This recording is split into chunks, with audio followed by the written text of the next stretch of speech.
Née dans les Hautes-Alpes, ses parents, Maurice Pesson, 1910 à 1967, et Marguerite Preyer, 1916, s'installe à Marseille, Bouches-du-Rhône, alors qu'elle n'a pas encore 1 an.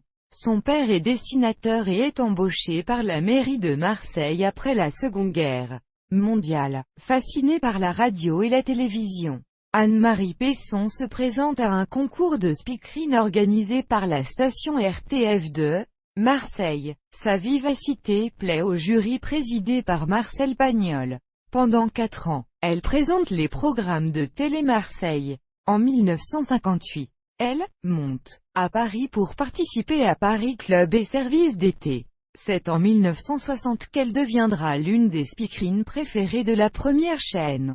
Elle représente la jeune femme fraîche, spontanée et pleine de vivacité. Cependant, elle est très critiquée par un public conservateur qui lui reproche ses improvisations bafouillantes. Bref, nécessaires. On la retrouve également aux côtés de Guy Lux dans l'émission de variété Le Palmarès des chansons.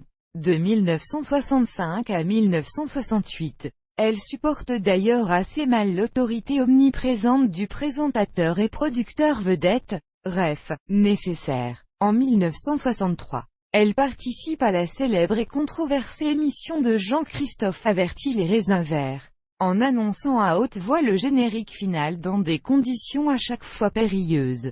En 1967, elle joue brièvement son propre rôle de speakerine le temps d'annoncer un faux reportage réalisé par Pierre Tchernia dans le film La Bonne Peinture de Philippe Agostini, un des premiers téléfilms tournés en couleur d'après la nouvelle homonyme de Marcel Aimé. Après les événements de mai 1968, elle doit quitter l'ORTF.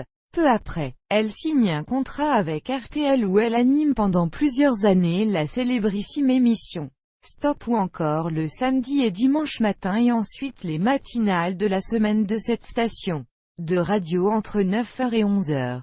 Avec l'arrivée de Valéry Giscard d'Estaing à l'Élysée, elle peut revenir par la petite porte à la télévision. En 1975, elle revient à la télévision sur TF1 pour une émission quotidienne La Minute de la Femme produite par Eliane Victor. Puis à la fin des années 1970, elle anime aux côtés du chef Michel Guérard l'émission La Cuisine légère. À la rentrée 1981, après l'alternance politique en France, elle anime les émissions du début de l'après-midi de RTL avec notamment l'émission Les Auditeurs ont la parole avec son compagnon Alain Cros.